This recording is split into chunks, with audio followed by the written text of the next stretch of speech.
There was a small quiet village in the countryside, the kind where everyone knew each other, and every face felt familiar. But inside a little school on the hill, something unusual was happening. A story was unfolding that would teach the entire village a lesson they would never forget.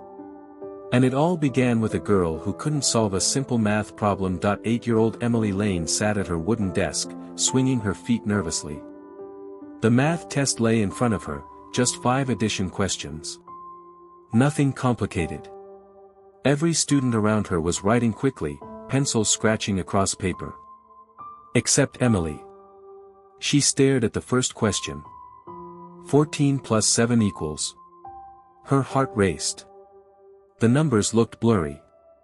She knew she had seen them before, she knew she had learned them, but today, nothing made sense. Her teacher, Mr. Watkins, watched her from the front of the room. He sighed loudly, the kind of sigh that tells a child they're a disappointment. "Emily," he said, walking toward her. "It's simple. 14 plus 7. Why can't you solve this?" Emily lowered her eyes. I'm trying." The class snickered. Mr. Watkins didn't stop them. He tapped the table, frustrated.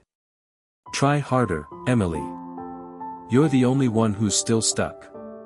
For the first time, Emily felt stupid. When the bell rang, children rushed outside, laughing and running. Emily stayed behind, rewriting the same question in her notebook.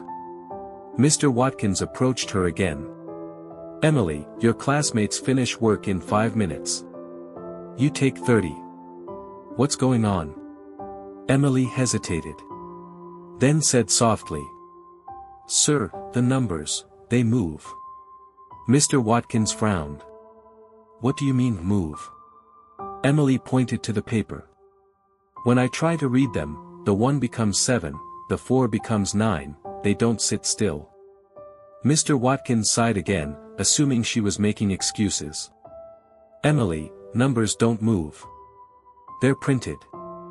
They don't dance around your paper." She looked down, embarrassed. "Maybe you're just not paying attention," he added. Those words cut deeper than anything she'd ever heard. Weeks passed. Emily kept failing, and Mr. Watkins kept growing impatient. One afternoon, as Emily stayed late again, a woman entered the classroom, Ms. Carter, a visiting specialist from the district. She noticed Emily's untouched worksheet. "May I sit with you?" she asked gently. Emily nodded. Ms. Carter placed a sheet of transparent colored film over the numbers. "Try reading them now." Emily blinked. And for the first time in her life, the numbers stayed still. She solved the question instantly. Ms. Carter smiled. "I thought so. Emily isn't slow, she has dyscalculia, a learning difference. Her brain processes numbers differently. She sees them, shifting." Mr. Watkins froze. "Shifting? Like, literally?" "Yes," Ms. Carter said. "She's been trying to tell you, but no one listened." Emily glanced at her teacher. And for the first time, Mr. Watkins looked truly shaken. How did I miss this?" he whispered. Ms. Carter replied. "Because we often judge before we understand." From the next day, everything changed. Mr. Watkins placed colored overlays on Emily's desk. He gave her extra time. He stopped the class when others laughed at her. He listened when she explained how she saw numbers, floating, tilting, blurring into each other. One day during recess, he sat alone, thinking. How many students had he misjudged before? How many children had carried the weight of his assumptions? When Emily walked past, smiling for the first time in months, he felt both relief and regret. He called the class together. "I want to share something important," he said. "We all see the world differently. Some of us understand words quickly. Some understand numbers. And some understand kindness best." He looked at Emily. "And true wisdom begins when we stop judging and start listening."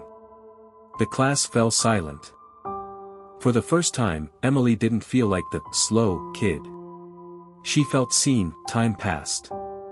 Emily grew older, confident, calm, and brilliant. She didn't become a mathematician. She didn't need to. She became something better.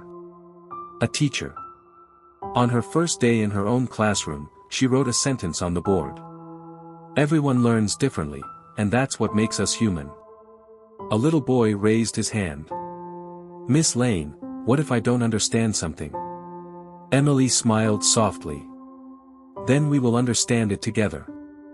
Because no one should feel alone in learning. She had become the teacher she once needed. And her village finally learned the lesson she had taught without speaking. People aren't wrong. People aren't slow. They're just different. And difference deserves understanding, not judgment.